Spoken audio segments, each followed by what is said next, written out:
The subcommittee will come to order. Without objection, the chair is authorized to declare a recess at any time. I want to welcome everyone to today's hearing, the first hearing of the of the IP Subcommittee of the Judiciary, and intellectual property and strategic competition with China was chosen to be our first hearing, chosen not because we have exclusive jurisdiction over China, but because it was incredibly important that we look at what is now the third largest applicant for patents and an organization who has a strategic plan. As we'll hear from our witnesses today, America, the heartland of innovation, is in fact fertile ground for China's investment in our patents. American national security is at risk because of China's government's quest to achieve superiority using both internal and externally gotten technology. They will use both legal and illegal means in order to gain technology that they take to China and often use to create secondary patents, meaning steal the technology from here, patent back here again, sue then here. Our witnesses represent a broad group of experts in the area, and I believe they will both educate us and, to a certain extent, scare many of us. The fact is, we understand that China is one of our largest trading partners. China is arguably our peer in total GDP and has a growth rate that is likely to exceed ours in the coming years. Normally, that would be a good thing.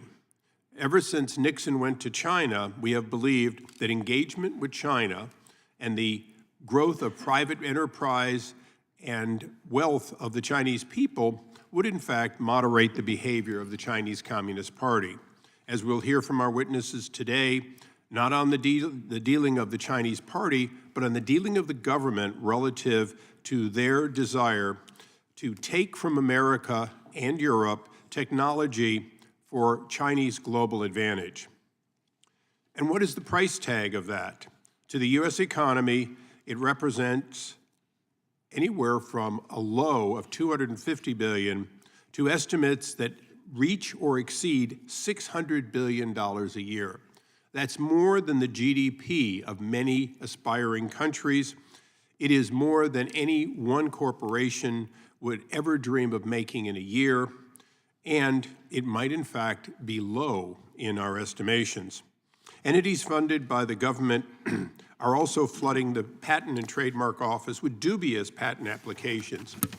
In fact, not only are they dubious, but they often end up in the hands of non-practicing entities who specialize in suing U.S. firms, meaning they get the patents that are pretty useless except to sell to trolls. They sell them to trolls. Many companies are involved in this, but I'll mention today Huawei. I'll mention them because in addition to being one of the largest stealers of technology, including 5G technology, they also represent a national threat to any country that puts their products in, so much so that the United States has chosen to ban their products. We ban their products. We do not ban the revenue they receive, both directly and indirectly, from dubious patents that are filed against U.S. companies. To make matters worse, they don't just do it in Article 3 courts.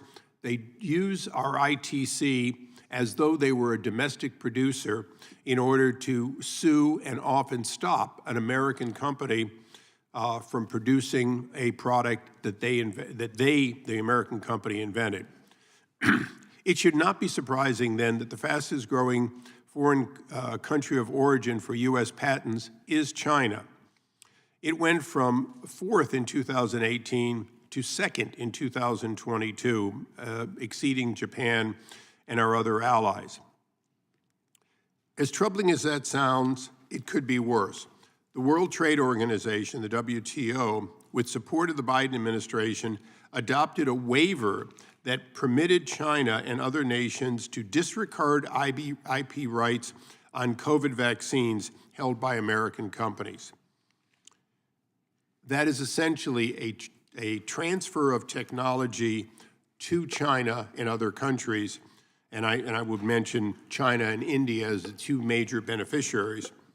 What's more troubling is the desire to make this a regular practice of essentially, after someone has invested millions or billions, to simply set aside their patent rights.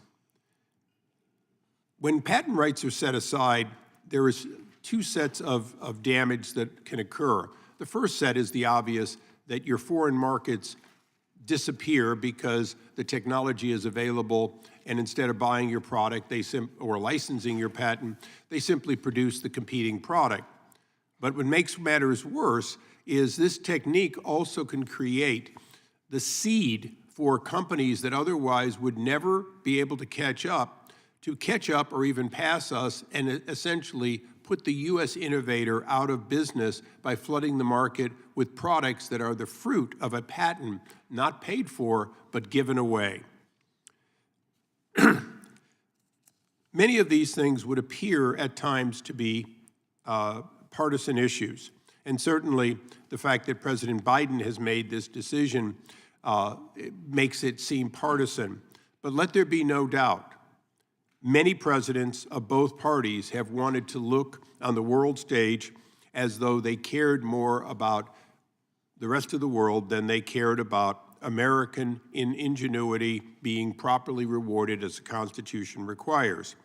So although I make this point, and I will be have introduced the No Free Trips Act, I want to make it clear we expect this to be and continue to be, on this president and those that follow, a bipartisan issue, one in which members who care about domestic intellectual property production will side with making it stronger, and those who care about a global view may choose to be on the other side. I don't believe that will come out on partisan lines as much as it will come on ideological lines. Many of my best partners over my 24 years in Congress, 23 going on 24, have in fact been members on that side of the dais, and I expect that to continue to be. Unfortunately, China has learned to capitalize on developments of certain U.S. States in addition to that. Today we will touch on, to a certain extent, on non-compete agreements. I expect this will not be the only time. My home state of California has effectively made non-compete illegal. As a result, anyone who takes a job in California has a free ticket to go from California with any technology they've gained, including trade secrets, and simply go to another country with it and sell it.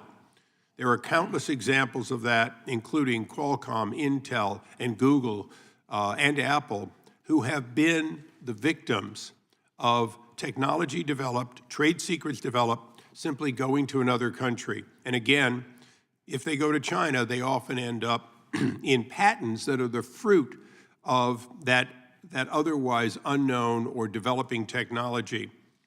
Simple antitrust or simple non-compete agreements that simply invalidate the year or two after someone leaves from being able to patent something that they learned about in their first company have been invalidated in California, and there's an effort to make that national. Let there be no doubt, we support the idea that people should be able to leave a job and go to another job. No non-compete should bar somebody from being able to continue to operate with the knowledge and training that they came in with. But there's a huge difference between a salesman going from one company to another and a salesman leaving with the price list, the customer list, and all the data, and simply moving over to another company and saying, I come with the information that I took from my company. That's easy for people to understand. It is more complicated often to understand when you have intellectual property or the knowledge that is in a nascent way, but extremely valuable. So as you can see, today's hearing, the first of many, is necessary because this, not just China, but our intellectual property is under attack, our system is under attack, and this committee is absolutely committed to both give it airing so the public understands it and do legislation to protect the American inventor. And with that, it's my pleasure to introduce my new ranking member from Georgia, Mr. Johnson, who I've worked with in the past on this committee, and I look forward to working with on these and other subjects. The gentleman is recognized. Thank you, Mr. Chairman, and it's a pleasure to be the ranking member on the committee that you are chair of, the subcommittee. And I want to commend you for your bipartisanship as we approach the bipartisan issues of this subcommittee. I share the grave concerns of my colleagues about the Chinese government's theft of the intellectual property of our nation's innovators. We know that the scale of China's IP theft is enormous. We know that it hurts our inventors' ability to compete and succeed, and we know that we need to improve our laws and policies to not only protect America's intellectual property from the Chinese government, but also to mitigate the damage already done. The solutions to the problems resulting from the Chinese government's concerted and systematic IP theft will, no doubt, be complex. For this reason, I'm glad to hear from our panel of witnesses today, who I understand are leading experts on the relationship between China's IP theft and our national security and economy. Thank you for testifying and for sharing your knowledge on this important topic, and I plan to take to heart your testimony and suggestions for how we in Congress can ensure the continued success of our nation's innovators. In particular, I hope to hear from the witnesses how we in Congress can do more to protect the intellectual property of our nation's small businesses. Small businesses are the backbone of America's economy. They create most of our country's net new jobs. They drive our economy and are responsible for a substantial portion of our gross domestic product. Small businesses also drive innovation in our country.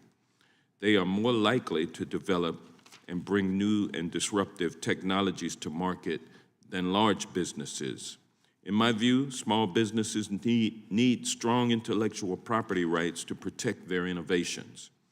This helps not only the small businesses, but America's economy as well.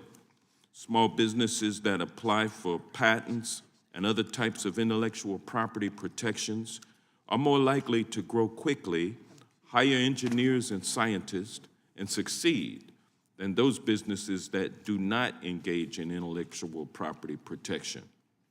As we learned in the last Congress, however, small businesses are struggling to protect their intellectual property. Any patent that is valuable has become subject to repeated attacks at the Patent Trial and Appeal Board, often by actors who have no substantial monetary or public interest in the underlying technology. Their game is to drive small businesses into bankruptcy, as few small businesses have the financial backing to survive repeated attacks on their intellectual property rights. We already know that Chinese companies steal U.S. technology and sell it back to us. I hesitate to think what will happen when actors backed by unlimited resources of the Chinese government will go after these small businesses at the PTAB. I want to make clear that to maintain our nation's innovative superiority, we don't need to rely on prejudices and hate. Our country has seen an alarming rise in physical assaults, civil rights violations, and other general harassment of Asian Americans for no reason other than being Asian.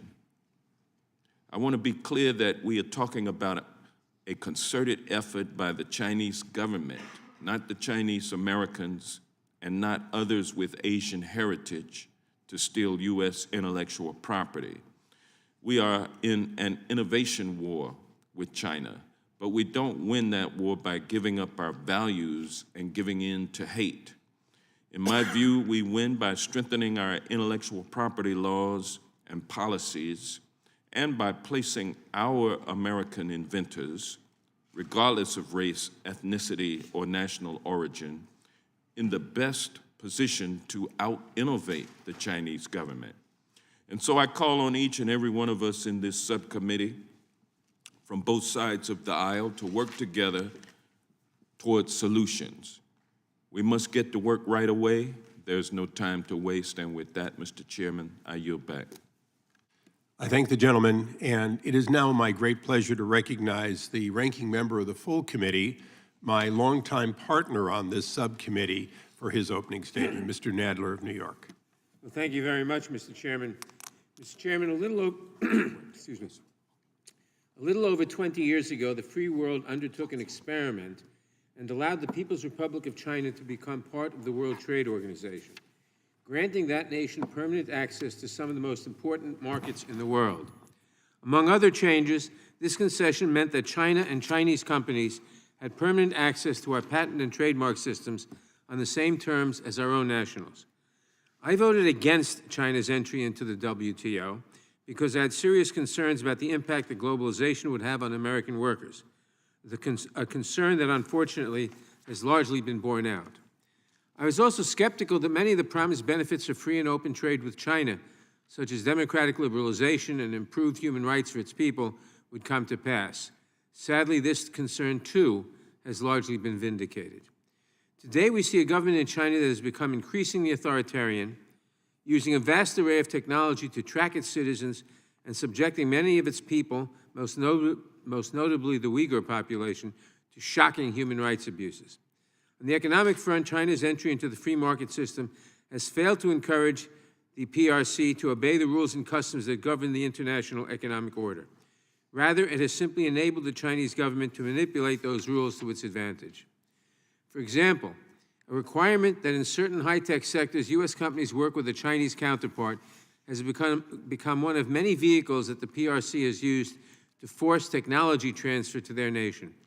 This sometimes means requiring U.S. companies to disclose key aspects of their technology in order to obtain licenses to operate within the PRC, among others. Unfortunately, there are also many documented instances of the PRC using outright illegal means to access U.S. technology, including cyber espionage and trade secret theft. In sum, while the PRC was welcomed into the free market system, it has failed to honor many of the hallmarks of good global citizenship. This is a serious challenge to a system that has historically relied in large part on assumptions that the players will act in good faith. But with the announcement of a series of national policies aimed at making China a technological leader in all important emerging areas of innovation, we cannot afford to be blind to the illicit and questionable means that the PRC is using to leapfrog the rest of the world. Their actions create an uneven playing field for other nations, their people and their companies, compounded by research showing that China's patent system and courts do not always treat foreigners equally. This is certainly a broad topic worthy of our subcommittee's extended attention. While we are primarily focusing on trade secrets and patents today, I would be remiss if I failed to mention that on the copyright front, piracy in China also continues to do damage to the U.S. economy and to hurt the American creative community. I hope that we will be able to explore this and other topics, such as competition in the artificial intelligence space and cryptocurrency, in the future. I want to express, however, that our need to have a serious conversation about the behavior of the Chinese government should in no way be interpreted to call into question the patriotism and the substantial contributions of our many citizens of Asian descent. We have seen all too often how the lack of nuance in our rhetoric can turn into suspicion and violence against some of our own people. Not only is this morally wrong, but it also tears apart our national fabric, which plays right into the hands of our adversaries. It's with the united front and the full empowerment of our tremendous human capital that we in the United States have been the world leader in innovation for so long. We must embrace and expand on that great advantage of ours, in addition to doing the careful legal work of this subcommittee to ensure that our intellectual property laws and policies meet this moment of global competition. I thank the witnesses for their participation in today's important hearing, and I look forward to their testimony. With that, Mr. Chairman, I yield back. I thank the gentleman, and I have now pleasure to introduce today's witnesses. Mr. William Evanita is the founder and CEO of Evanita Group. He has served in the federal government for 31 years, including the director of the U.S. National Counterintelligence and Security Center, chief of the Central Intelligence Agency's Counterespionage Group, an assistant special agent in charge of the FBI's Washington field office, where he led operations in both counterintelligence and counterterrorism divisions. Mr. Jameson Gear is a partner at an international trade team of King and Spalding, where his practice covers trade remedies, trade policies, and negotiations, trade agreement enforcement, export and import compliance, exactly what we're talking about now, CFIUS matters. He previously served as chief of staff to the U.S. Trade Representative under the previous administration. Mr. Mark Cohen is a distinguished senior fellow and director of the Asian IP projects at Berkeley Center for Law and Technology. He previously served as senior counsel to the U.S. Patent and Trademark Office and as first representative of the USPTO in China. Mr. Charles Dwan is a policy fellow and adjunct professor in the program on information, justice, and intellectual property at American University College of Law. He serves as a member of the Patent Public Advisory Committee of the USPTO. We want to welcome our witnesses and thank them for appearing today.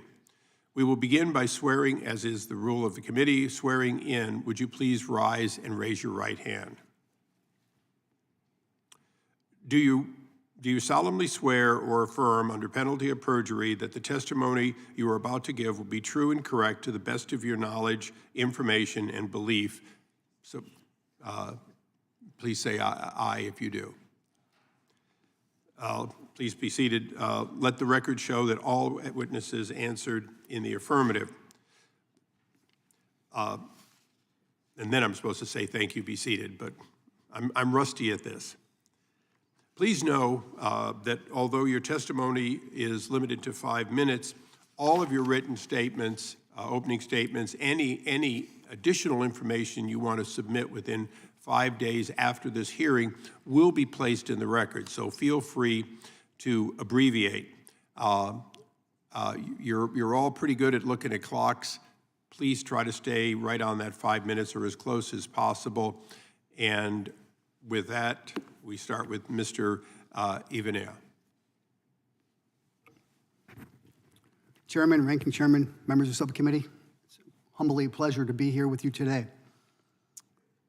As the Chairman referenced, I spent over 31 years in the United States government with the FBI, CIA, and as the first Senate-confirmed director of the National Counterintelligence and Security Center. However, I'm here today as the CEO of my own company, where I spend most of my time dealing with CEOs, boards of directors, and executives, fighting the economic war we're currently in with the Communist Party of China. And that certainly starts at the very beginning with the protection of their intellectual property, trade secrets, and business rules. Economic security is national security. There could be no doubt to that. Our economic prosperity and security of such drives our prosperous economy, which provides for the best national security, military security, and military apparatus the world has ever seen. However, let us be clear and honest. Our economic global supremacy, stability, and long-term vitality is not only at risk, but clearly in the crosshairs of Xi Jinping and his communist China regime. So how does China steal intellectual property? The Communist Party of China uses intelligence services, science and technology investments, academic collaboration, research partnerships, joint ventures, front companies, mergers and acquisitions, and outright theft via insider threats and cyber intrusions.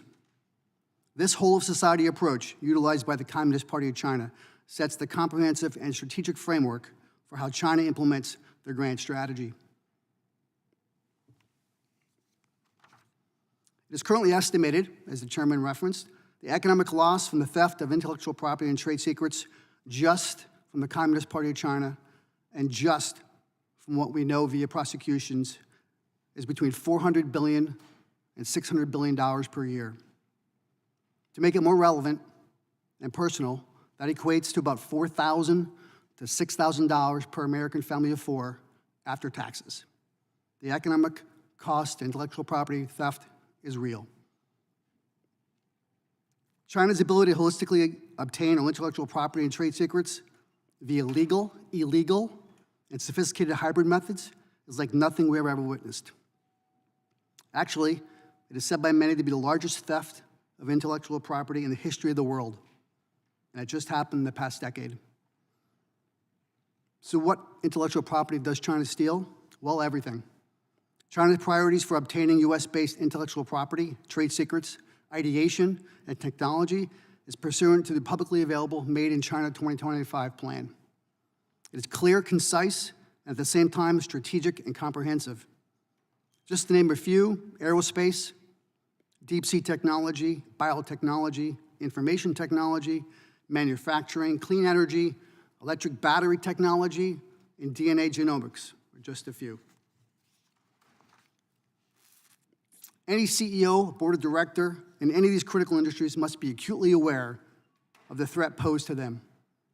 They must work efficiently and aggressively with their security teams, legal counsels, and outsiders to identify risk-based mitigations to this threat. And this needs to occur yesterday. The proverbial salt in the wound of intellectual property theft is when the Communist Party of China steals our thoughts, ideas, patents, and technology, and it manufactures that same technology inside China, and then turns around and sells it back to American companies, states, and localities. One needs to look no further than the American Supercomputer Corporation just for a glimpse of the long-term pain and impact of intellectual property theft and espionage. Additionally, one must factor in all the manufacturing plants which are not built in the United States and the tens of thousands of jobs which are not created because China, via its theft, beat the United States to the global market and sells that same US-created product, idea, and patent at a significant reduction in real costs. Just this past November, Yanjun Zhu was sentenced to 20 years in federal prison for targeting American aviation companies, recruited employees, traveled to China, and solicited their proprietary information, intellectual property, on behalf of the government of the PRC. He's a highly trained intelligence officer, Deputy Director of China's Ministry of State Security. Coincidentally, next month, China will roll out the first flight of the COMAC airliner. It is 95% stolen of intellectual property from the United States and around the world. It is clear intention this effort is both to compete and eventually overtake Boeing and Airbus. So why does this all matter? Because continuing to combat this threat begins at subcommittees and hearings like this, where the American public and members get to understand the significance of the threat we face every day by the Communist Party in China. The why matters. I thank the subcommittee for your attention and look forward to your questions. Thank you. Mr. Geer. Good morning, Chairman, Ranking Member, members, and staff. I should note before beginning that I'm appearing in my personal capacity and none of my comments today can be attributed to any current or former employer or client, although I hope that many of them agree with me. I'm heartened to hear the consensus between the chairman and the ranking member on these important issues, and Mr. Nadler, I'm right there with you on China's entry into the World Trade Organization. I'm grateful for the opportunity to appear before this subcommittee to address one of the most important issues for our U.S. economic and national security, that is our strategic competition with the People's Republic of China and the role of IP in that competition. As a former officer in the U.S. Armed Forces, former Chief of Staff in the Office of the U.S. Trade Representative, and a practicing international trade attorney in the private sector, I view these issues through both an economic and a national security lens. I've heard directly and hear directly from U.S. businesses and workers on how the Chinese approach to IP has injured their economic prospects, those of the U.S. businesses. I've worked to develop and implement U.S. policies to counter these harmful practices, and I've been part of U.S. teams tasked with negotiating with Chinese officials on these critical issues. These experiences all underscore for me the seriousness of this challenge and the continuing and urgent need to take strong action. It's difficult to overstate the importance of IP for the U.S. economy and workers. The U.S. Patent and Trademark Office found that IP-intensive industries account for 41% of domestic output and 44% of U.S. jobs. That was a 2019 study. U.S. military superiority and accelerating Chinese military capability are driven by IP-intensive technology. U.S. innovation must be defended, including through negotiation of concessions by China to protect IP rights, and where necessary, and this is increasingly important, very strong enforcement of trade agreements and rules to obtain compliance. The optimal policy prescriptions for dealing with China's approach to IP are tied to how one views the overall challenge posed by China. I'm concerned, as you all are, that China has used its access to Western technology to try to become a hegemon and to eliminate key Western industries and our economic strength. Those who don't share this assessment will have a different view of the appropriate policy response, but we need to make sure we have all the facts before us, so this hearing is very helpful. I won't go into detail on the ways that China steals technology. Mr. Evanina has done that, and I think we will discuss it in more detail. And we've also heard about the harm. Chairman Issa talked about upwards of $600 billion in cost to the U.S. industry every year. It's important to me that we all understand the historical context of this issue, which unfortunately is not new. The administrations of George H.W. Bush and Bill Clinton each made efforts to negotiate improved IP rights and enforcement in China in 1989, 1992, 1995, 1996.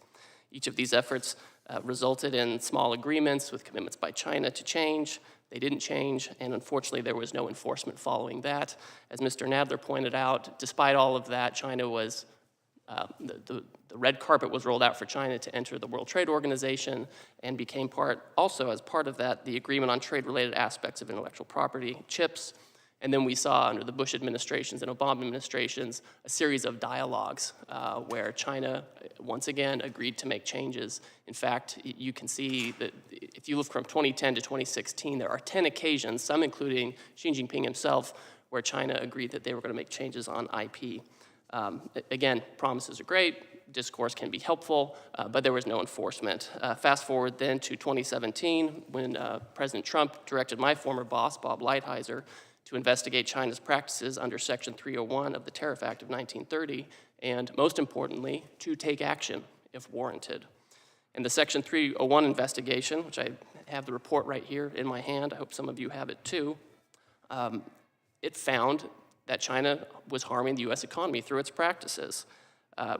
We can talk about all these different things, like I said, but some of the most beneficial outcomes of the Section 301 investigation have been, first, imposing tariffs on high-tech items from China to prevent our dependence on China for such items that are often produced from stolen IP. Think here electric vehicles, robotics, aerospace items like Mr. Evanina was discussing. And the second thing is we did obtain commitments from China to improve its IP system, particularly for trade secrets, and to eliminate forced technology transfer. Now, we're not naive in thinking that China can sign a piece of paper and we would get them to change, but that's why the tariffs were kept in place to maintain leverage. And the Biden administration in the past has stated that they embraced the Phase 1 deal that came out of this investigation, including the tariffs. And although the Chinese have made some changes consistent with their Phase 1 agreement obligations, stakeholders agree that these efforts, although welcome, are insufficient. So where do we go from here? And I'm happy to talk throughout the hearing today about how we can use existing tools to combat IP theft by China and how we might develop new tools as well. There are a number of tools at hand, but the underlying use of any of these tools, you have to have the political will across parties and administrations, and importantly in the U.S. business community. Absent the sustained will, it will be increasingly difficult to protect the U.S. economy and American workers from the negative impact of Chinese policies and practices on IP. Thank you. Thank you, Mr. Greer. We now go to Mr. Cohen for 5 minutes. Thank you very much, Mr. Chairman and Ranking Member and members of the committee. It's my honor to testify before you today. I'd like to use my 5 minutes to begin by answering a question that I am asked every day, and I suspect many of you are too. The question is, does China protect IP? The response is yes and no. The answer lies in what we know, what we do not know, and what is hidden from us. Imagine 3 stacks of paper before me on this table. Stack 1 is favorable to China. It contains empirical analysis of China's IP system. It contains reports of American companies, business surveys, and scholars who often praise the efficiency, low cost, and fairness of China's IP system. Although the opinions in this stack are contrary to the prevailing positions within the Beltway, there's actually a great deal of information in that stack. Stack 2, equally large, commands your attention with its stories of IP stolen by China. I won't repeat them because we've already heard quite a bit, and I'm sure we'll be hearing more about these stories. Typically, the case stories are anonymized because victims also fear retaliation. These two stacks describe one legal system. It functions very well until it doesn't. Chinese politics intervenes in an important but a minority of high-value disputes in China's legal system. Many of these cases concern technology, and yes, many of them concern Americans. There's also a third stack on the table. It contains invisible records of the many cases and controversies which have never been published and about which we know very little. This stack includes cases where the CCP secretly intervened to compel a decision adverse to a party. It includes cases where there was national technology policy involved against an American company, perhaps antitrust, patents, or trade secrets. It also includes cases involving lost business opportunities. There are numerous other invisible disputes. To fully understand this third stack, however, we would require greater transparency from China, and we have not gotten that.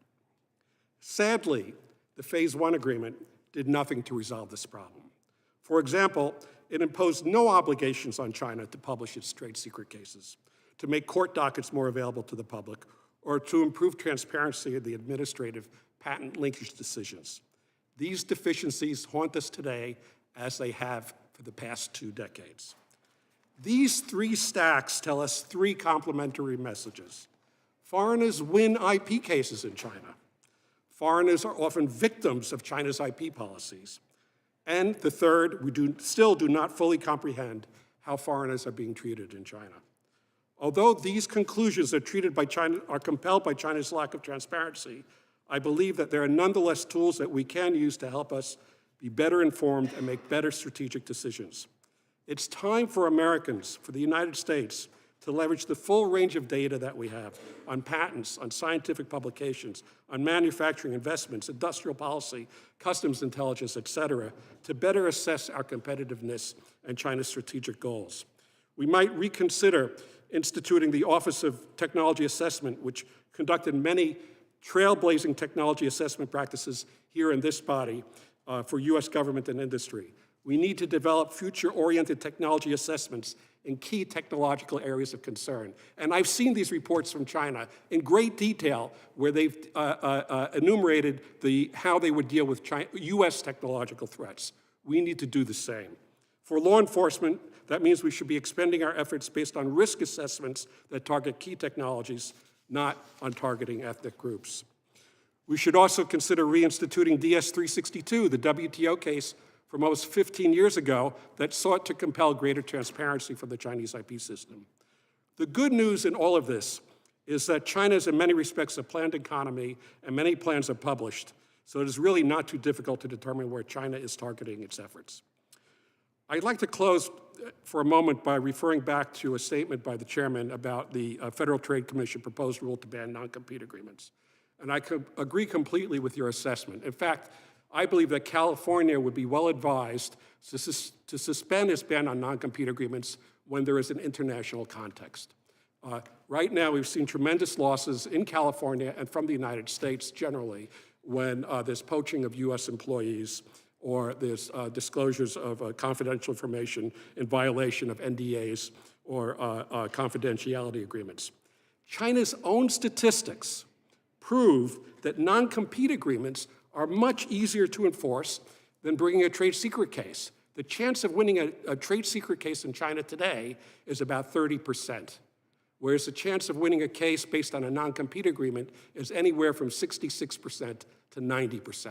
So we're actually impairing the ability of our own companies to enforce their rights in China.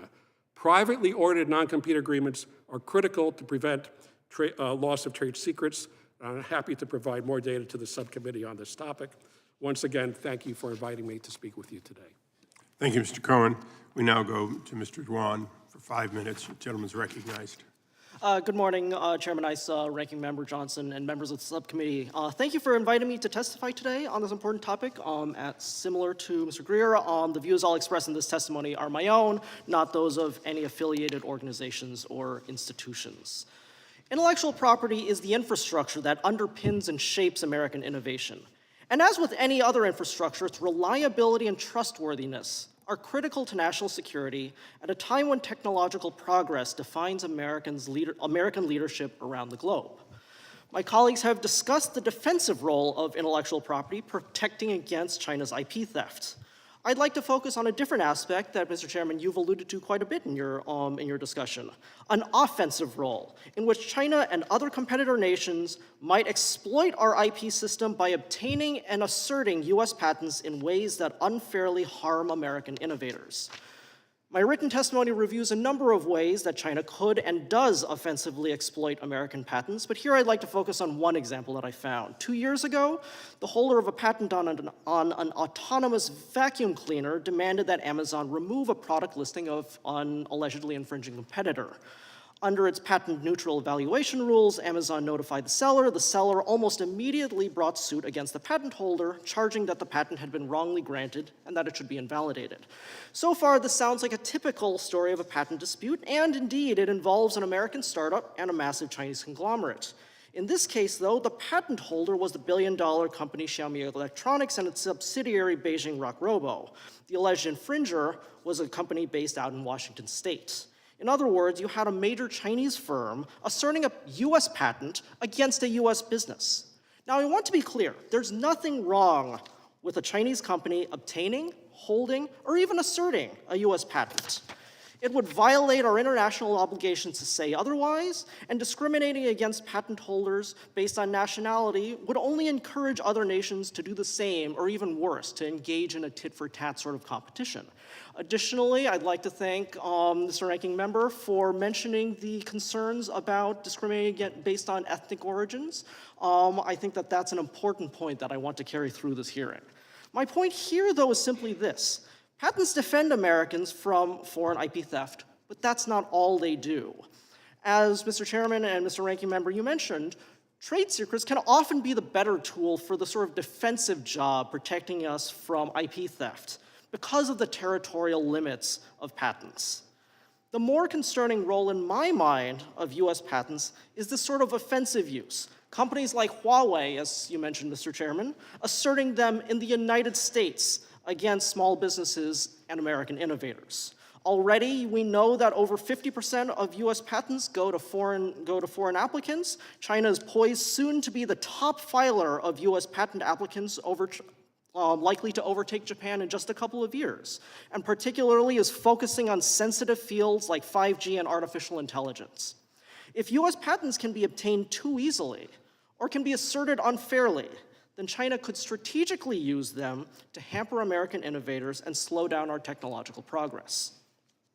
How do we respond to this potential offensive use of patents? Well, just as trusted computing systems protect us from cybersecurity threats, we need a trustworthy patent system, one that protects American entrepreneurs from abusive patent assertion from China and elsewhere. We need to dedicate resources to patent examiners to ensure that patents are correctly reviewed. We need processes to validate the correctness of patents after the fact, knowing that patent examination is not perfect. We need to champion fairness in the adjudication process. Courts in China and elsewhere, even in the United States, Mr. Chairman, you mentioned the International Trade Commission. There's a race to the bottom of unfairly tilting the playing field in order to attract lucrative patent cases. We need to be a global leader on forum fairness to put a stop to Chinese anti-suit injunctions and other judicial manipulation. And finally, we need to engage the whole of government on technological leadership. IP rights are an important component, but not the only component of that, especially for dynamic fields like artificial intelligence. Policy tools such as STEM education, high-skilled immigration, research funding, and diversity initiatives can have tremendous impact beyond what patent law alone can achieve. I thank the subcommittee for its attention to this issue and look forward to your questions. Thank you. I'll forego my questioning for now and go to Mr. Fitzgerald. Thank you, Mr. Chair. Mr. Evanina, shortly after the Olympics, Summer Olympics in 2008, I was able to travel to Beijing for 10 days. And I remember how shocking it was to see how the city had been cleaned up and westernized for all those traveling for the Olympics. It also was a period of time in which I think many American corporations were not only being lured to do business in China, but certainly were more than willing to do that. And I wanted to preface kind of a question for you along those lines. So because the Chinese government has historically required foreign companies seeking to do business in China to establish the joint ventures with Chinese-based companies, particularly in industries such as oil and gas, exploration, medicine, insurance, and radio and TV items. And now the National Bureau of Economic Research found in 2015 alone, foreign companies set up slightly more than 6,000 new joint ventures in China. It accounted for almost $28 billion in foreign direct investment.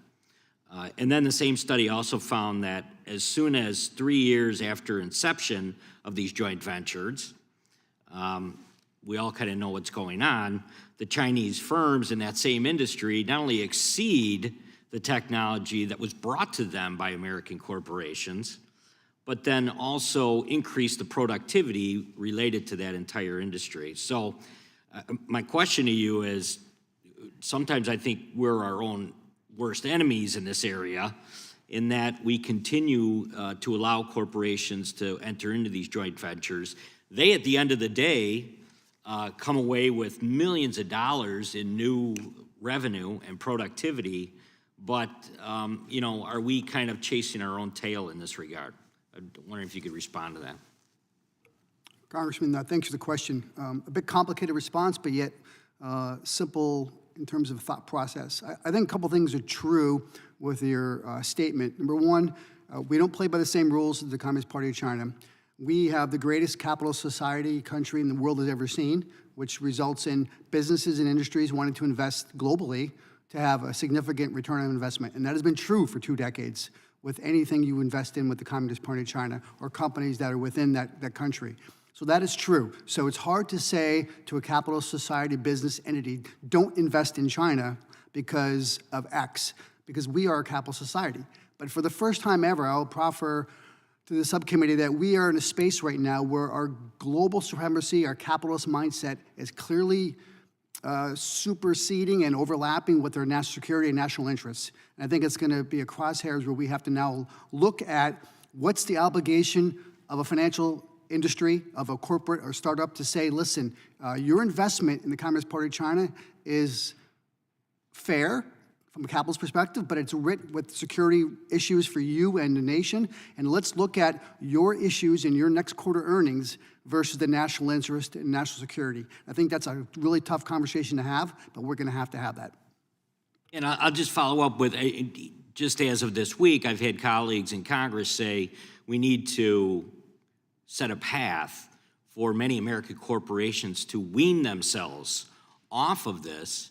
And I think that the only clear path to doing that is probably legislation at some point. So I'm wondering, any thoughts on should we go that far? And if we do go that far, what the fallout might be?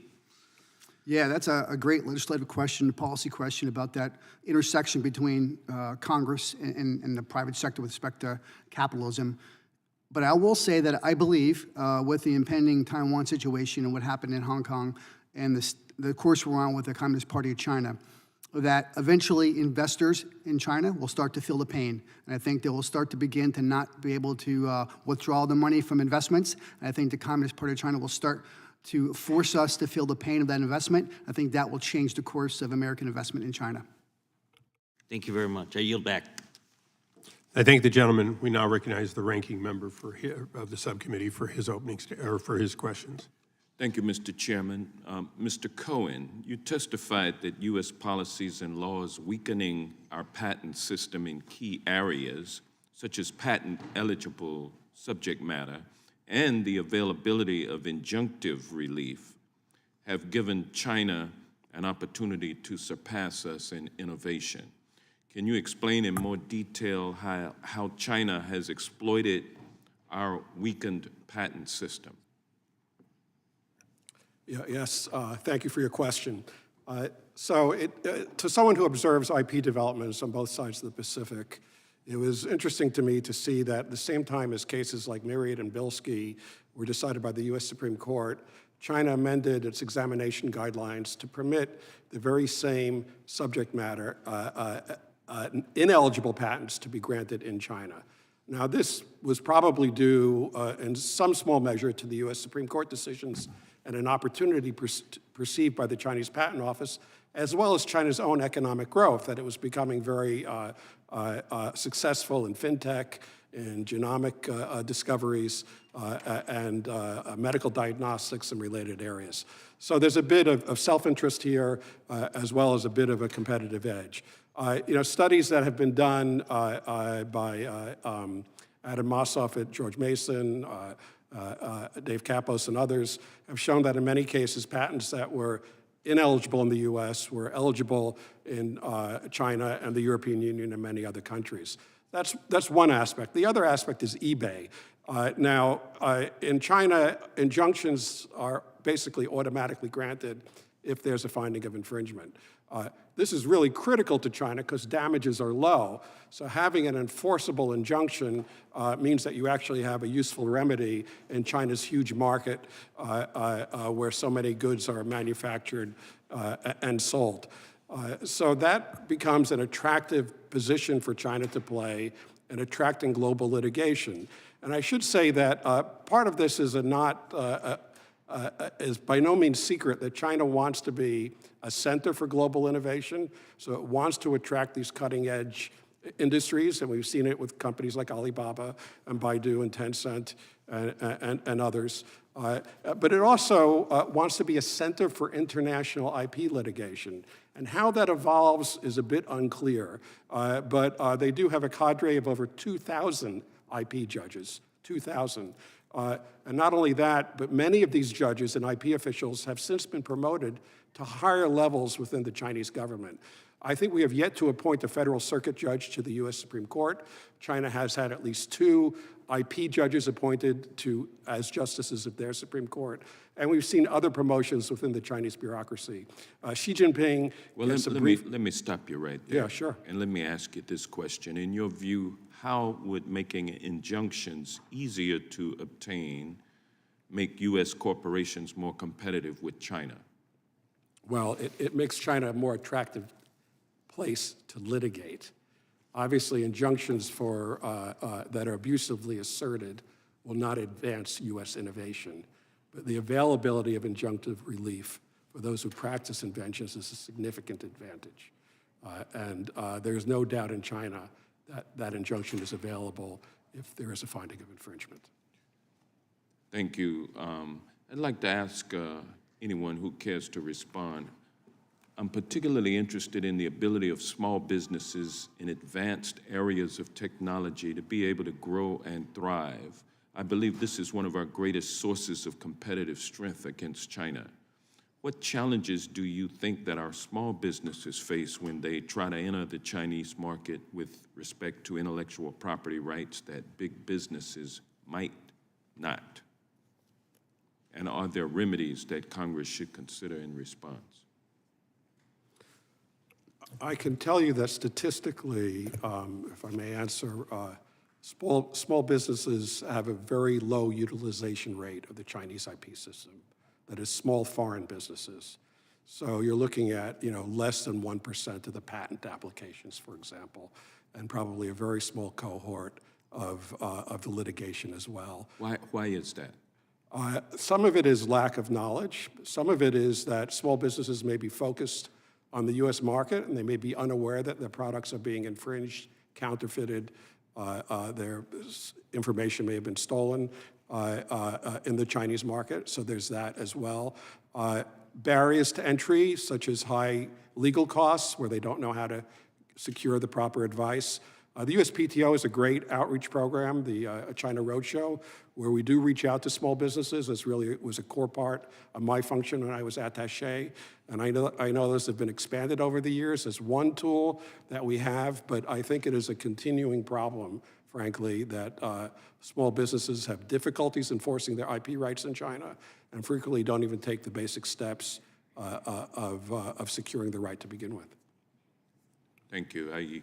Ranking Member, I'd like just to add on to the great points just heard, amplify a little bit of a defensive perspective. I see small businesses and startups with a significant inability to protect what they're doing at any cost. So because they are mission-oriented and trying to drive a wedge into the new industry they're trying to develop, they don't spend a lot of money on robust security, CISOs, CSOs, general counsels, people who advise and inform on the patent process. So what makes them most vulnerable, their inability to protect that from ideation through manufacturing provides an unbelievable vulnerability to attack from the Communist Party of China, which prevents them from getting that foothold in the marketplace.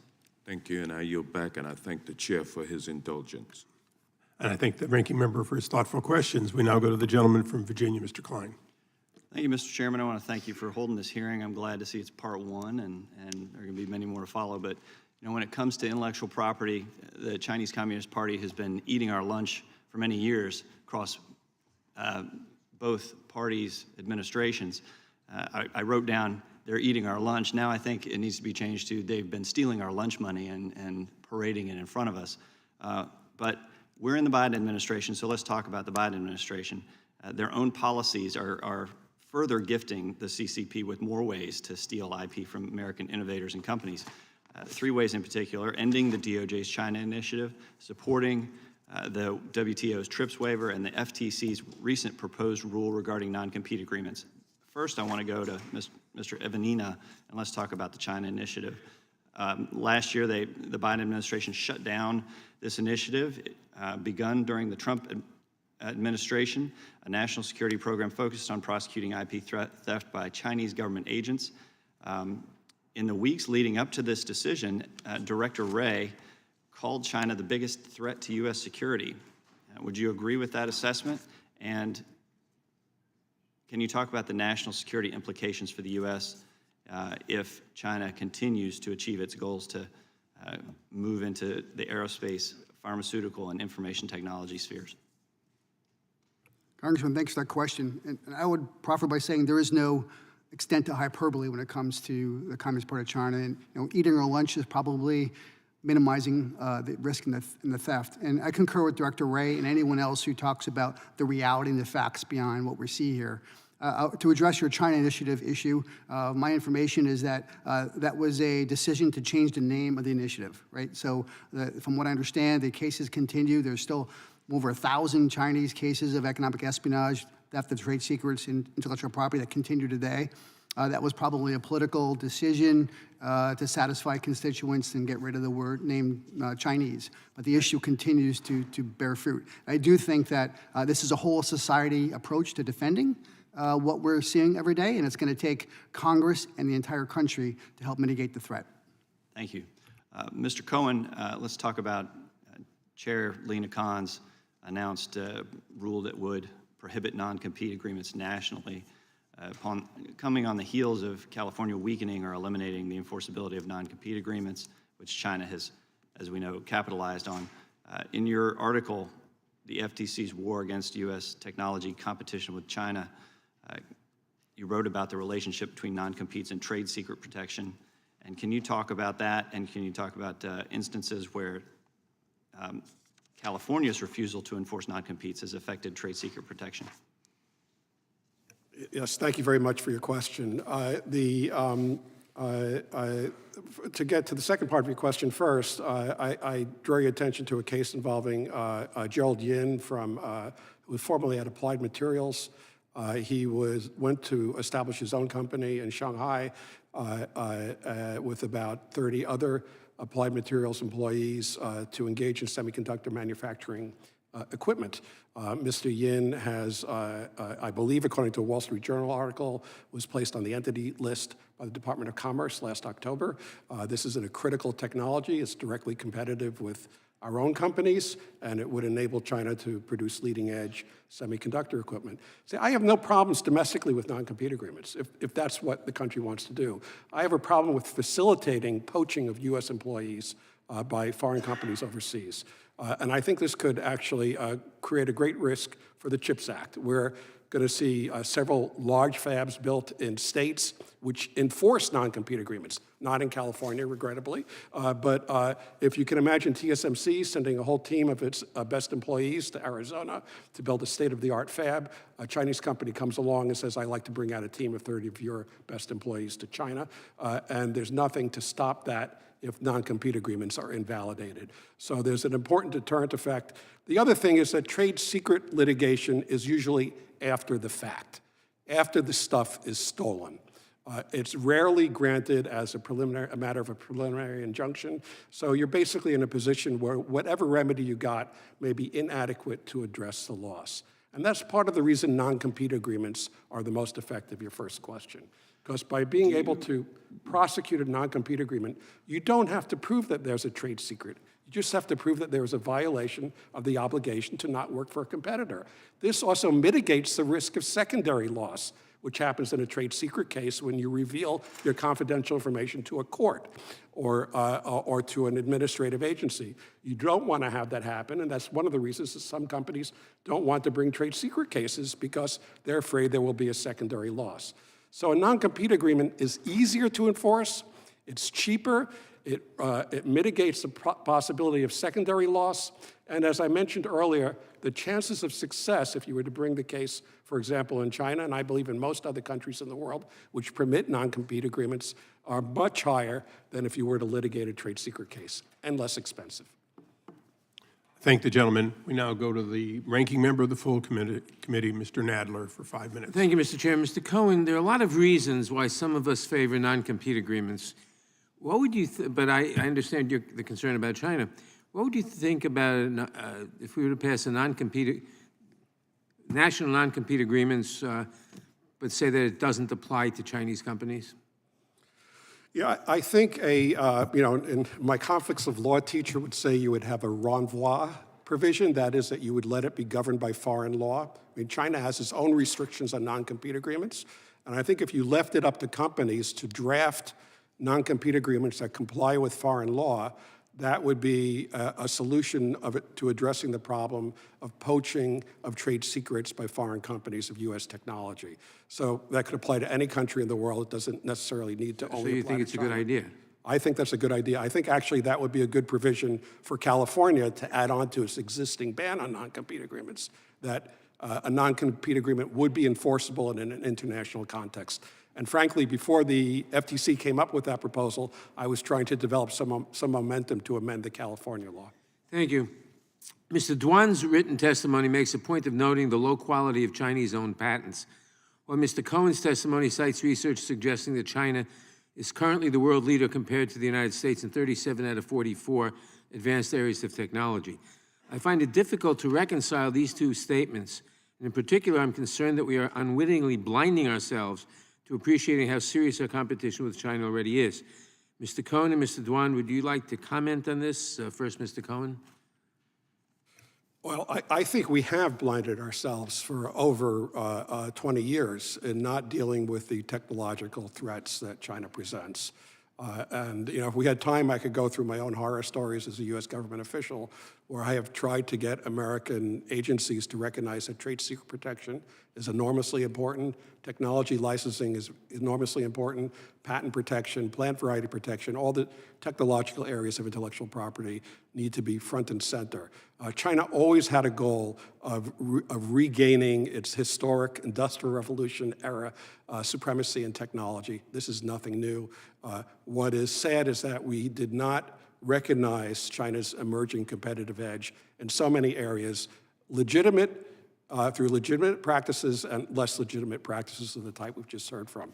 And I think this really calls for a rethink in the U.S. government, not only of what went wrong, but more importantly, how we can come up with better strategic decisions that are based on facts, that anticipate existing and likely future challenges. Thank you, Mr. Duan.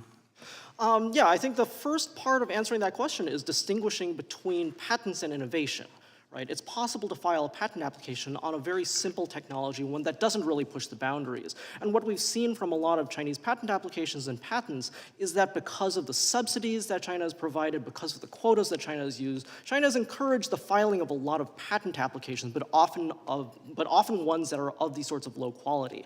The petty patents that China offers that require less examination, provide less protection, and don't really demonstrate the sort of innovative capacity that a full-fledged US patent would provide.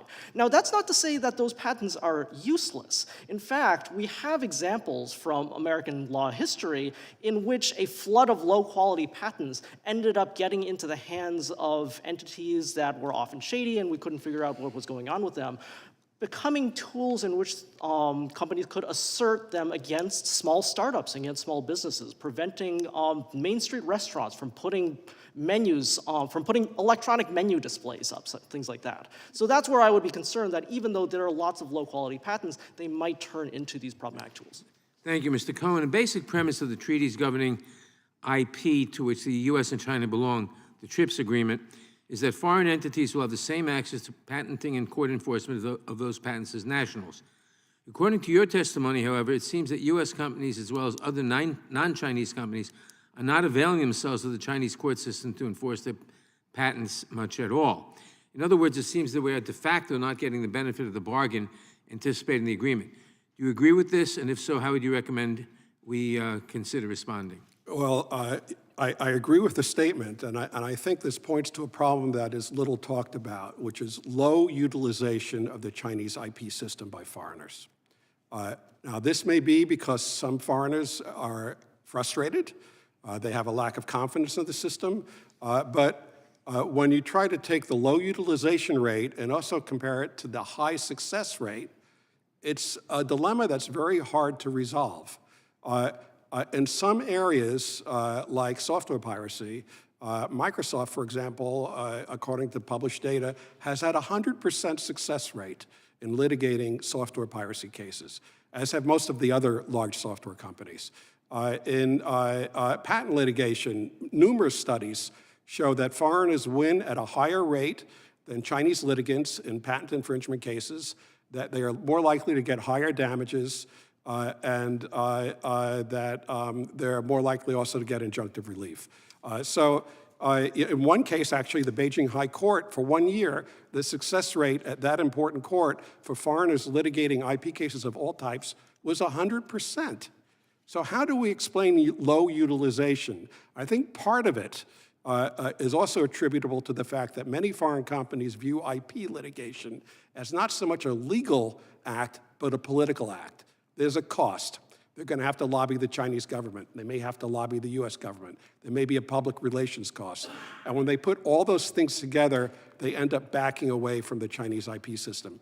But I have to point out one other thing, which is that litigation, whether successful or a failure in China, is a critical source of information for the kinds of discussions we're having today. If you cannot sue the Chinese government or a state-owned enterprise, for example, for IP infringement, that is important information for us to know as we think about the proper policy going forward. Thank you. My time is well expired, and I yield back. I thank the ranking member. With that, we go to the gentleman from Texas, Mr. Gruden. Thank you, Mr. Chairman, and thank you, Mr. Evanina. I want to mention what we had just talked about with my colleague from Virginia about the China Initiative, and remind people that in 2018, the Department of Justice established the China Initiative, aimed at securing our critical infrastructure against foreign threats, specifically the CCP, and prosecuting bad actors engaged in theft of intellectual property. Despite its overwhelming success, the Biden administration suspended this program. And I wanted to point out that yesterday I introduced a bill to reestablish this program and counter the CCP's economic warfare and corporate espionage. Would you consider the CCP initiative started under President Trump a success? Unequivocally, and I think regardless of what you call it, the ideation that the United States government will begin the process of looking at the Communist Party of China and their effective and nefarious practices towards IP theft and economic espionage, no matter what you call that, I think it's the obligation of the United States government and Congress to defeat it. I would agree with you, and thank you. And I want to also move on and ask what recommendations does the U.S. National Counterintelligence and Security Center have for strengthening trade policy tools to address IP theft by China? Well, at the time, sir, and I left in 2021, I think robust education is the beginning of it all. And I would proffer that members of this subcommittee and members of other committees and go back to their home districts and have dialogues with their governors and their economic development corporations and their chambers of commerce to show the tools and techniques of the Communist Party's investment in their localities and what that economic espionage and intellectual property theft looks like early before it happens. Because once the FBI comes to town and investigates, the data and intelligence and intellectual property is already gone. And I think that's where we have to get left of boom and start to educate our business leaders and local investment operators on how to protect it and see it first. Thank you. Mr. Greer, during your time, what trade policy measures were being used to address this issue of intellectual property theft? And do you think these measures have deteriorated? Are we in a better spot or worse off? Thank you, Congressman. So as I referred to in my initial testimony, we use Section 301 to investigate these practices by the Chinese. There are a lot of different things you can do to address this. Typically, what other administrations have done is they've just had negotiations where they talk. They have a dialogue with the Chinese where they talk and try to get some kind of a concession. What was always absent was enforcement. And so Section 301 was really focused on enforcement. And so in addition to gathering all the information, having a very open comment process where any stakeholder could come in and talk to USTR and share its views, also do it on a confidential basis, which took care of some of the challenges that our businesses face, we were able to understand, quantify the problem, bring it to the Chinese, tell them about it, give them an opportunity to remedy it, and then when they didn't, take an enforcement step. We chose to use tariffs. We chose to put tariffs on IP-intensive items. Is it effective? I want to use the example of electric vehicles. At the time, we were not importing many electrical vehicles from China. It is an item, it is a sector where China wanted to steal technology, where they did, where they forced JVs. We put a 25% tariff on electric vehicles. Today, there is news out there that China has become a major exporter of electrical vehicles, which they weren't at the time, but they are not to the United States. Imports of electric vehicles to the United States, only 3.6% of those imports are from China. It's because of that 25% tariff. There are other things you can do with Section 301. It doesn't have to be a tariff. You can limit services. You can limit other kinds of access to the U.S. market. There are tools there that we can use to enforce, and we need to have the political will to do it. Thank you. I yield back, Mr. Chairman. I thank the gentleman. We now go to the gentlelady from North Carolina, Ms. Ross, for 5 minutes. Thank you very much, Mr. Chair, and thank you to the witnesses for sharing your expertise with us. My district in North Carolina's Research Triangle is home to many innovators and creatives. Regardless of the size of their enterprises or the nature of their work, these innovators, from independent singer-songwriters to investors in R&D, share a common concern: Chinese infringement on the creative work into which they've poured their time, their money, and their dreams. China has long relied on counterfeit goods to gain leverage over U.S. companies. However, China has recently turned to acquiring IP in order to leapfrog our nation in technological innovation. Unfortunately, uncertainty in our own IP system has not helped us maintain our edge. We have seen patent eligibility shift over the past 15 years, in part due to U.S. Supreme Court decisions.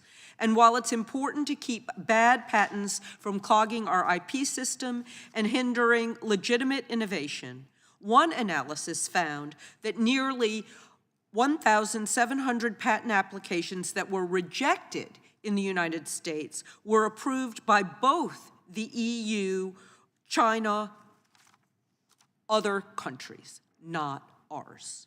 This disparity in patent eligibility threatens to drive innovation out of our country and into systems with broader criteria.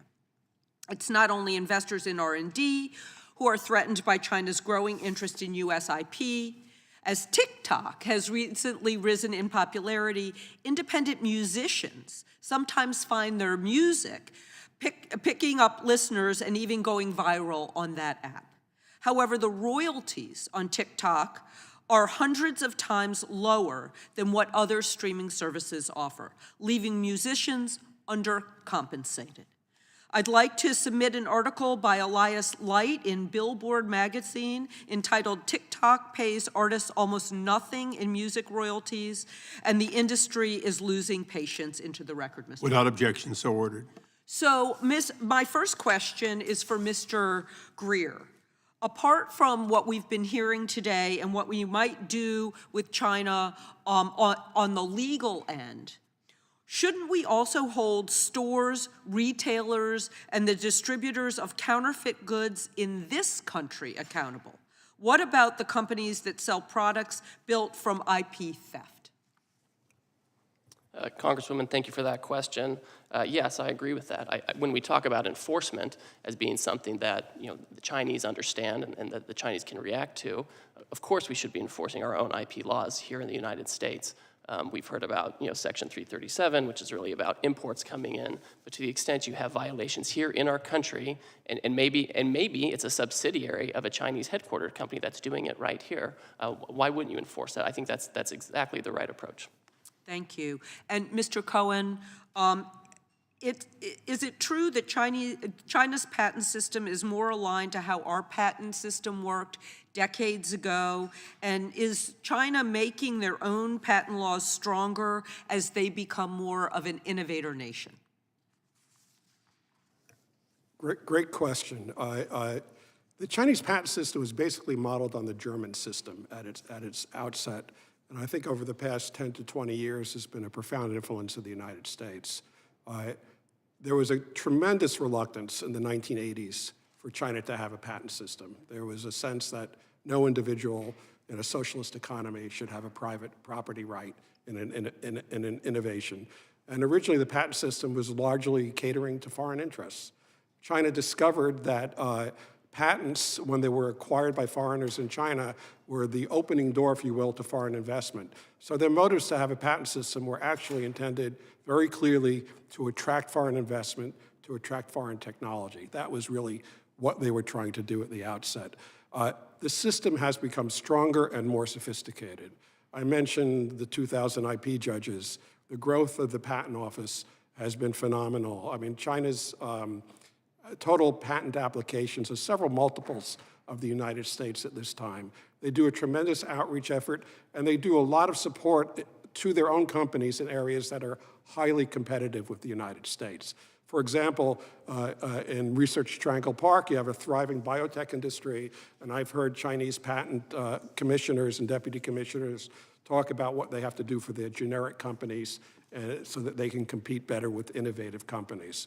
China has a non-transparent and opaque administrative enforcement system, which has about 50,000 patent infringement cases per year. It heard about 24 patent linkage cases in the past year or so. That was under the Phase 1 agreement, a system of linking marketing rights with non-infringement of patents. Those cases are non-transparent. We do not know what is happening in those cases. And the 50,000 or so administrative cases suffer from the same problem. So the system is getting stronger, is also much more tightly geared to larger Chinese companies. Xi Jinping gave an important speech about 2 years ago where he said he wanted to improve the quality of Chinese patents, and we've seen a big increase in at least the filings by large companies, a withdrawal of subsidies, which were a big distortion. But overall, this seems to be having an effect of migrating a system that at one time was fairly tightly tied to small businesses in China to one that is really dealing more closely with state-owned enterprises and large Chinese private companies. This, to me, is a looming, legitimate competitive threat. It could also have its illegitimate side, but it is a looming threat as China becomes more sophisticated. You also see judges issuing more sophisticated and lengthy opinions, engaged in the kind of anti-suit injunctions that my colleague just spoke about, picking up on sophisticated tools that, if applied to foreign companies, could be very harmful. Thank you for your indulgence, Mr. Chairman. I yield back. I thank the gentlelady. We now go to the gentleman from California, Mr. Kiley. Thank you, Mr. Chair. Mr. Evanina, I wanted to take a moment to reiterate a few aspects of your testimony. You say that Xi Jinping's goal is to be the geopolitical, military, and economic leader in the world. You say that Xi, along with the Chinese Ministry of State Security, People's Liberation Army, and the United Front Work Department drive a comprehensive and whole-of-country approach to their efforts to invest, leverage, infiltrate, influence, and steal from every corner of the U.S. This is a generational battle for Xi and the CCP. It drives their every decision. You go on to say that this is an existential threat to America and that the strategy of the Chinese Communist Party begins with U.S. intellectual property and trade secrets theft. We also have statistics in the record today about how, according to the Department of Justice, approximately 80% of all economic espionage cases prosecuted by DOJ involve theft of trade secrets by the Chinese government or its instrumentalities or agents, and approximately 60% of all trade secret misappropriation cases brought in the U.S. have a nexus to China. Now, the Biden administration, about a year ago, decided to end the China Initiative. This is a headline, February 23rd, 2022, from NPR. The Justice Department is ending its controversial China Initiative. And the head of the National Security Division was Assistant Attorney General Matthew Olson, who said, "While I remain focused on the evolving significant threat that the government of China poses, I have concluded that this initiative is not the right approach." Instead, the article goes on, he said the current threat landscape demands a broader approach. And Olson also added that, that I do believe that the China Initiative was driven by genuine national security concerns, but I am also mindful that the department must maintain the trust of the people whom we serve. So you say this is simply a change in nomenclature as opposed to a substantive change in the initiative. But what effect do you think the comments of the Assistant Attorney General and the decision to say we're ending this program have in terms of the message we're sending to the rest of the world about how much we tolerate intellectual property theft from China? Congressman, thanks for the question. I'm not sure about the intent of the narrative of the Department of Justice statement on their impact of the China Initiative, but I can tell you that the initiative has not ended. They may have changed it, but I think right now, more than ever, you're going to see an uptick in cases and investigations. But also, despite that effort, the American companies are reporting nefarious activity more now than they ever did. And I would say that to your numbers, and I think we have to also remember on data theft is an issue here with the Communist Party of China, and that was also inclusive of the initiative. And we're looking at 80% of all Americans have had all their data stolen by the Communist Party of China. The other 20%, just some of their data. So when you include intellectual property and data theft, it's unequivocal existential threat that the Communist Party of China poses against the United States.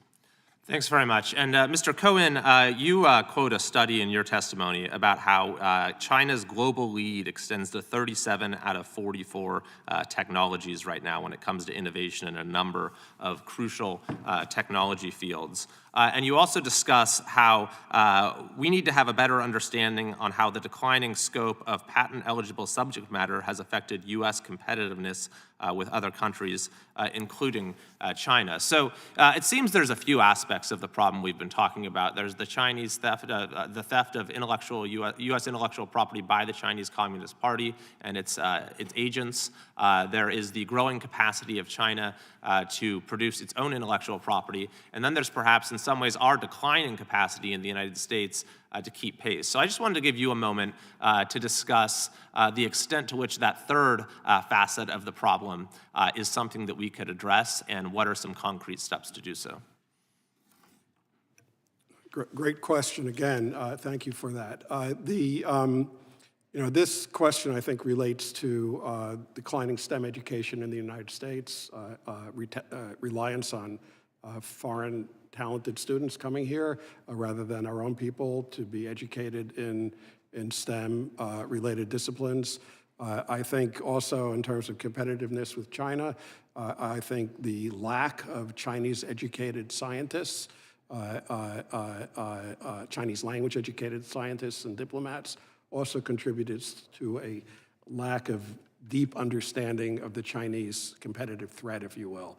And I'm always amazed when we talk about Chinese industrial policy that people always refer back to Made in China 2025. It's now 2023. 2 years from now, that's gone. Along the way, we've had hundreds, perhaps thousands, of 5-year industrial policies out of China at a national level, a local level, a ministerial level, at a trade association level. Actually, it's a rich trove of information, if you will, that could be used to determine the kinds of competitive threats that the U.S. government and U.S. industry should consider when it invests and when it makes strategic decisions about American competitiveness. So we really need both sides of the equation, I think. We need more scientists and engineers, more scientific talent, and to be attractive to other countries, citizens to come here to study, to work, and to build up new enterprises. And we also need better technology management and better understanding of the competitive threats in order to manage our relationship with China.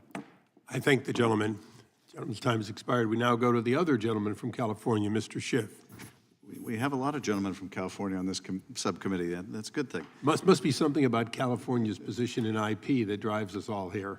There is indeed, and as the chairman knows, I've had a long history on this issue because I represent so many people in the creative industries and formed a bipartisan bicameral caucus to combat intellectual property theft.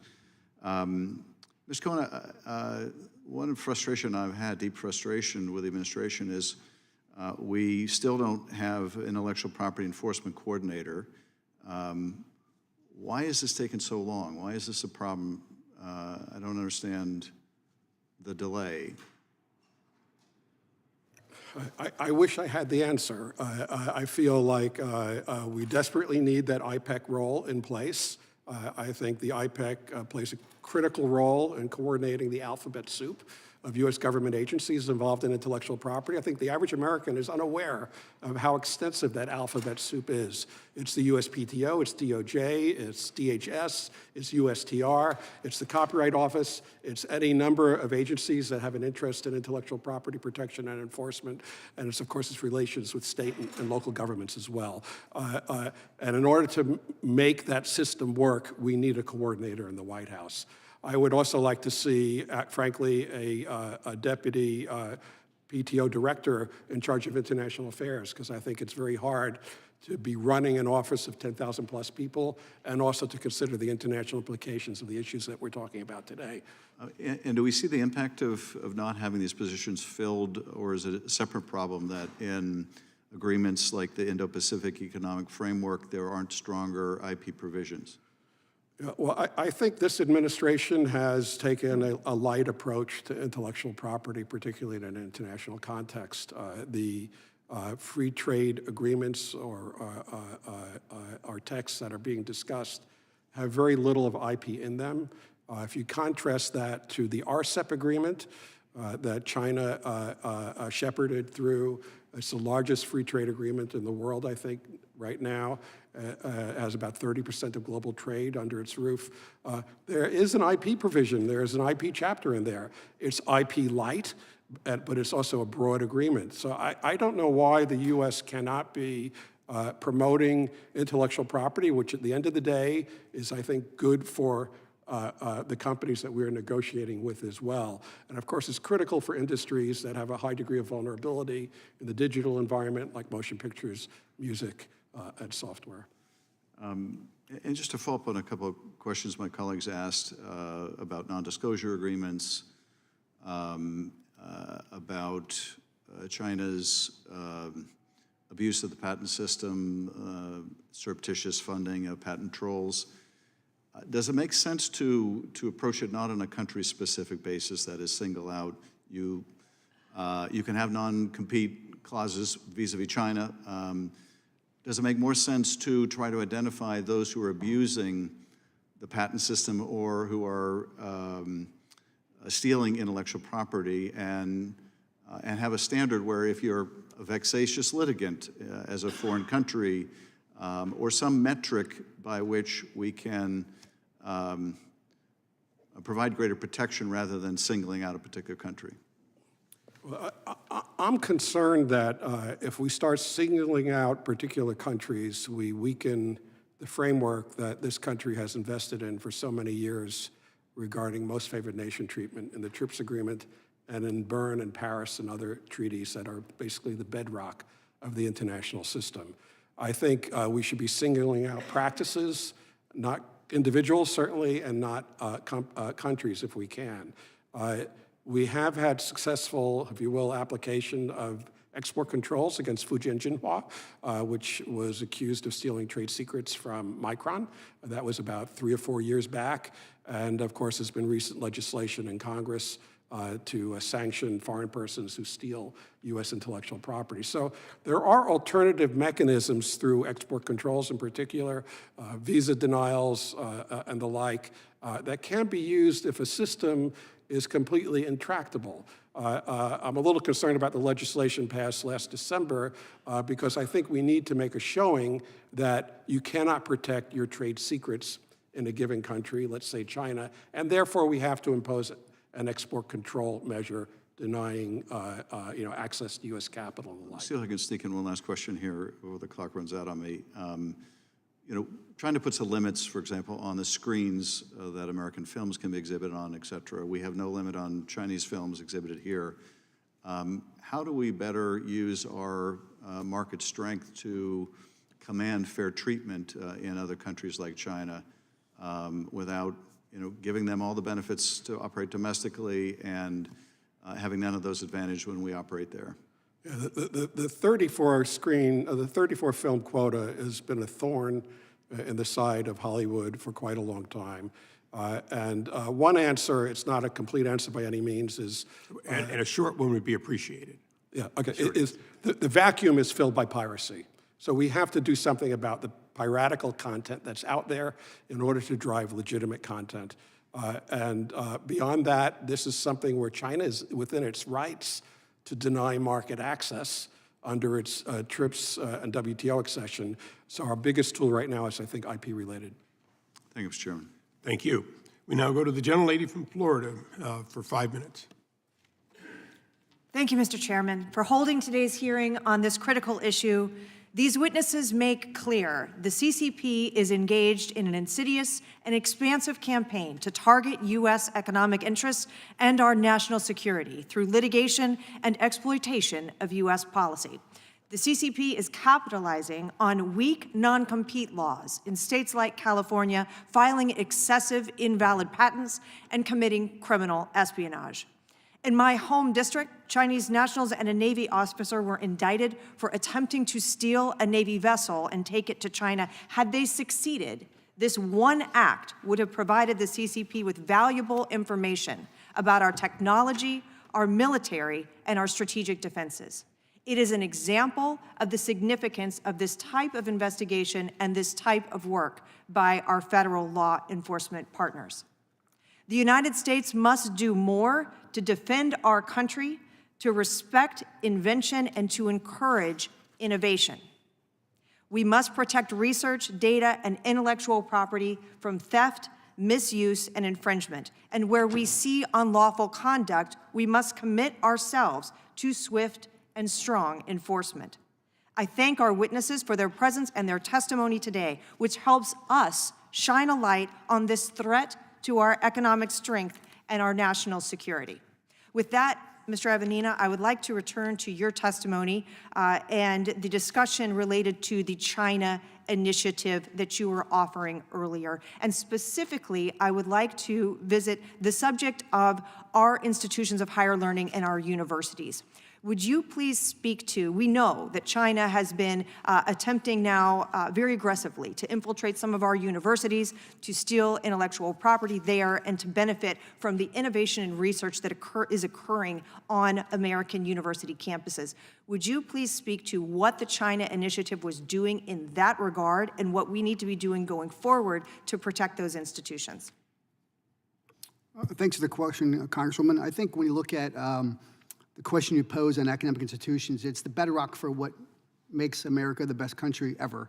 And part of that is the collaborative mindset and ideology for a university setting. Also provides the most vulnerability specifically to the Communist Party of China, to penetrate that, not only with students, with professors, with deans, to be able to take that early access ideation all the way up to the patent perspective in a free and open environment. I've had the opportunity to speak to over 140 university presidents the last 5 years about this issue. It's a dire issue, but it's really complicated in facts. And I think, from my perspective, when the FBI or law enforcement comes on the campus to investigate, it's too late. The information's already gone. I think we have to do two things here. We have to look at that ideation process and have a compliance structure that's not only put in place by academics, but also supervised and governed from a compliance perspective, either by the states or U.S. Congress. Secondarily, for those Chinese students who come here every year to study, which is well over 300,000 per year, we're only really worried about a handful of postgraduate STEM programs. I think if we, as the United States and the Congress, gave every single student who came from China a cell phone, a mobile phone they could use that provides some independence from the Communist Party regime, I think that'll go a long way with not only winning the hearts and minds of those students, but also putting a perspective of compliance in place at the university. And a moment ago, you mentioned a particular concern about data theft. Tell me how data theft plays into the overall threat we're facing from this adversary.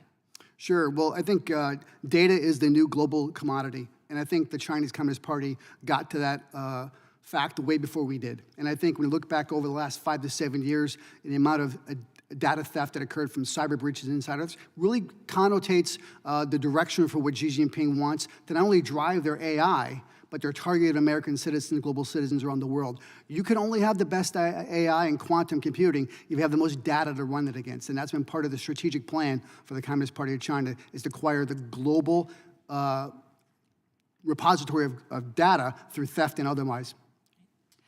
And then, Mr. Cohen, a follow-up question for you. A moment ago, you referenced the lack of transparency in the Chinese court system. And I know you made reference also to, at times, the failure to report decisions and how that can be an important aspect of us understanding the nature of the threat that we face in the arena of the courts. Would you please elaborate on that lack of transparency and why it is important to protect American interests? I feel like I should be back at school teaching. This is a long lecture in my Chinese IP class. About 2014, China started making its court decisions available online. Probably the biggest development in rule of law internationally of the past decade. I checked a few days ago, there were 1.4 billion visits to that webpage, 131 million documents on that site. So there's a lot of content there. We've lit the proverbial candle in the dark room in terms of knowing something of how Chinese courts work, how IP decisions are made, but it's hardly fully illuminated. And what is not illuminated are the cases that are hidden from us. And these cases are not published for a variety of reasons. Many of them are small or inconsequential.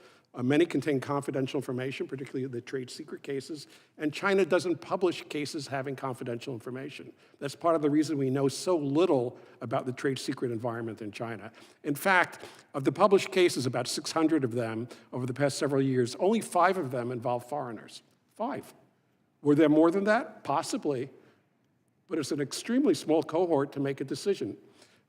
So encouraging full transparency, and the court system, by the way, is light years ahead of the administrative system, which has a docket nearly as big. China had 600,000 civil IP cases last year. 600, that is a huge number, and about 12,000 criminal cases. The lack of insight into how those cases function haunts us in so many ways. Are we treated fairly? Are the courts handling things, technical matters, in an appropriate manner? How much bias is there? What about anti-suit injunctions or other remedies that China issues? I mentioned a company called... Mr. Cohen, I'm going to have to ask you to put the rest in for the record. Okay, but in any event, this is a critical issue to understand the environment. Thank you. Thank you. And this is the reason this is the first of several hearings on this subject. With that, we go to the gentleman from South Carolina, Mr. Fry. Thank you, Mr. Chairman. I really appreciate you having this hearing today. To the panel, thank you for being here. The Chinese government has a core mission to achieve technological parity. We've talked about that today, and eventual superiority over the U.S. To this end, Chinese entities backed by the Chinese government are acquiring massive amounts of patents, IP rights, and trademarks that prove to be obstacles and potential threats to our own citizens and industries. In 2015, the Chinese government announced, as we talked today, its Made in China initiative, which identified key technological areas and industries China intends to target. This includes, of course, aerospace, next-generation information technology, advanced rail systems, and biotech. Professor Cohen, as China moves into the next phase in its development after its Made in China 2025 initiative, what do you anticipate the Chinese government will do in its strategic plan to target the U.S. in terms of our IP and technology? Well, China is very much aware that we're in a competitive situation, our two countries, and I think we're going to see increasing targeting of industries that China views as critical to its own national economic development or security, and particularly in areas where the U.S. is denying access. I think semiconductors is probably foremost among them, and we could see in the constitution of the party Politburo and other leading organizations where we have a higher cohort of STEM-educated party members, as well as a higher cohort actually of semiconductor-oriented STEM-educated officials. So it's very clear that that is way up there.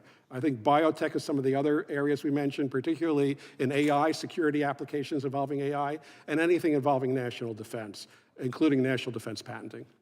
Thank you. And finally, this to Mr. Evanina and Professor Cohen, considering recent government findings regarding the risks of technology commercialized by Huawei and TikTok, what do you think are the dangers posed by Chinese technology being incorporated into international technical standards like 5G, 6G, Wi-Fi, et cetera? We'll start with you, Mr. Evanina.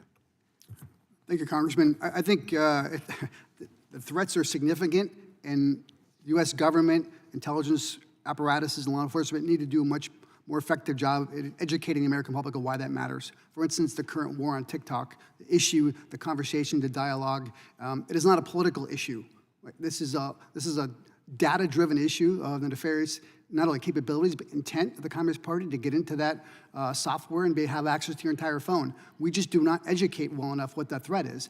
With Huawei, Huawei got, again, the Chinese Communist Party strategically, more than a decade ago, saw vulnerability in our inability to communicate, especially in the rural markets, telecommunications, and they took advantage of that. And those systems they put in place had also intelligence apparatuses combined to a legitimate business perspective. So I think when you look at how sophisticated they are with utilizing legitimate business enterprises as intelligence apparatus, we just need to educate more effectively what that looks like and make an educated consumer, whether it be a state, locality, or business person, what the risks are. Thank you. Professor Cohen? Yeah, I think social media and apps on your phone are one risk. I think IoT in particular is another huge risk that this country has to deal with, where our data will go back to the provider of the equipment, who in most cases is going to be based in China. So this is really a matter of evaluating the backdoor risks that are posed, and I think we do need to do a better job of that task. Thank you. Thank you. Mr. Chairman, I yield back. I thank the gentleman. And you know what? That means it's my turn. I yield myself a little bit of time here. We'll start with Professor Duan. Now, Huawei cannot produce products inside the United States, but they are second only to IBM for the most patents applied for every year or received. Would you give us a contrast of the quality of that amazing quantity and where some of those end up? Yeah, so there are a couple of things that are going on here. The first is that there is a strategy across China, and particularly with companies like Huawei, to obtain large quantities of patents. Now, one way to get a lot of patents is to just file as many things as you can and see what sticks to the wall. And so we've had a number of studies looking primarily at China's international portfolio that have identified serious quality concerns with the patents that China is seeking. And is that because when you're a large company that applies for a lot, you tend to have a team of lawyers that are just really good at squeezing through patents by whatever means you need to have them survive? It's that, and it's also just a volume game, right? The more that you can file, the more words that you can put down onto the page, the more chances you have of getting through. But that's not to say that China's just sort of, or that Huawei is just filing sort of across the board. They're focusing on particular strategic areas, and we just had a conversation about technical standards in communications. China and Huawei particularly are leading in filing of applications that are required by the 5G and other technical standards. They've also taken other measures to be dominant in those standard-setting processes. What that means is that those patents now must be used by any device that implements those technologies, such as 5G. These are not ordinary patents anymore where somebody can say, okay, so we're worried about this patent, we'll figure out a way to work around them. They're necessary in order to work with the infrastructure. That gives China a substantial leg up in enforcement when it comes to those sorts of technologies. And so the way that companies have tried to deal with, or the way that these standards organizations have tried to deal with, even my time can be limited. Let me just sort of narrow the scope here. My understanding is Huawei also licenses out their patents, in many cases patents they're not using in the United States, license them out to venture organizations. Can you opine on that if you know? They do, and I think that I've seen a fair amount of evidence of transfers of patents, especially these sorts of standard essential patents, to a variety of different entities. Now, one problem is that, as Mr. Cohen alluded to, we don't know a lot about what's going on. We don't have the sort of transparency measures that let us know what happens to the finances of patents or patent litigation. And I think that one thing that we can really try to build out is building out that transparency in patent ownership and patent litigation so we can see to the extent that Chinese-owned patents or that Chinese entities are controlling patent litigation. I think that that's going to be an important thing to look forward to. Mr. Cohen, we've given you a lot of questions on trade secrets, but it's fair to say that companies like Lam and Advanced Materials are global leaders, two of them, but even when they have trade secrets, even when they produce unique product, their customers sometimes have trade secrets beyond that. Taiwan Semiconductors makes chips using their equipment that other people using their equipment currently cannot. Just briefly, Taiwan's non-compete and secrecy laws as contrasted with us, are theirs tighter than California? Taiwan, like mainland China, permits non-compete agreements. As with many other European countries, they're limited in duration, and you have to provide some form of reasonable compensation for the duration. So that limits the application of non-compete agreements to highly skilled, compensated employees where it's really important. But it's fair to say that we cannot compete against those countries if they have that kind of non-compete that are essentially protecting their trade secrets and their developments, and we don't. That's correct. Okay, Mr. Greer, one of the questions that I have for today, oddly enough, is the TRIPS waiver that the president did related to COVID-19.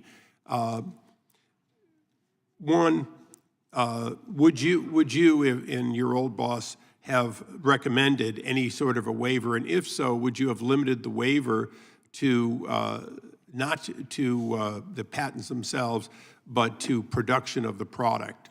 Meaning, you can produce the product, but you cannot have, if you will, access to the technology going forward.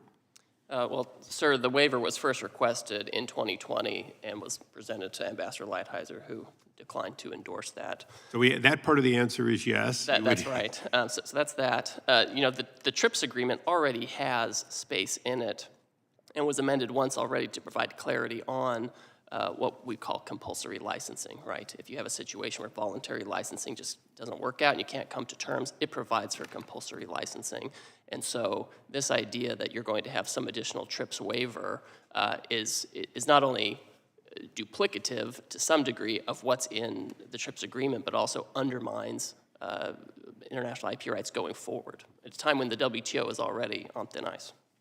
Now, one quick question for law, and anyone can answer, but Mr. Greer, you might be the best. Under international law, if we refuse to supply life-saving product, including a vaccine, to a country, they have an absolute right to source it themselves or to essentially invalidate the patent and produce it. Isn't that correct? That's exactly right. World Trade Organization agreements, they have exclusions for public health and safety. TRIPS agreement itself has a provision where if you can't come to terms in getting what you need, Article 31 and 31B allows you to do that kind of thing. So there was no denial. Exactly right, yeah. Okay, and I'm going to take the liberty of just one quick follow-up question. Mr. Evanina, you've been very quiet for a little while, but we have touched on, but we haven't fully explored the current events that we see, balloons floating over our country, provocative acts, because it's outside our jurisdiction. But when we look at what the FBI director and others have said about the amount of theft being done and its effect, today we kept repeating the $600 billion as though money was the problem. From a standpoint of the global conflict and the ability not to economically compete, but militarily, would you close out this hearing with the, if you will, your view on what that means around the United States from a standpoint of our security with that much intellectual property being stolen every year, not in dollars, but in risks to the American people? Thank you, Chairman. And that's going to be a long answer, but I'll keep it quick. Well, you're going to have to make it a little short because a lot of people want to leave here. I think you're the closer. This hearing on intellectual property, very minute aspect of the threat posed by the Communist Party of China. I think your question, the threat to the homeland, starts there, but also looks at the surveillance and penetration of our critical infrastructure, our gas, natural oil pipelines, our electrical grids, our ports, our maritime facilities. The preamble to any kind of future conflict, the Chinese Communist Party has spent a decade preparing for that battlefield for us, not only in a corporate perspective, but a military perspective. It starts with energy, power, and financial services. So I think when you look at what the Chinese Communist Party looks at us, is be able to pre-conflict, during conflict, prepare the battlefield so we cannot act in that battlefield. And that starts with the critical infrastructure. Thank you. And as much as I would like a second round, I'm going to have to ask all of you, would you be willing to take questions for the record? Since I have all yeses, all questions submitted will be left open for 5 days and a reasonable amount of time for the answers so we can have a complete record. As I said in the introduction, this is the first. It is clear that we only really touched on many of the areas we have to work on. I will say that when we look at intellectual property, I deliberately closed out on the national security risk because I believe that this committee has an obligation to look at IP protection, including those that might affect trade secrets and the like, as being part of our national security. And for that reason, I wanted to close on that, and I appreciate everyone's indulgence. And we stand adjourned. Yeah, it was a good start. Yeah. And they want more.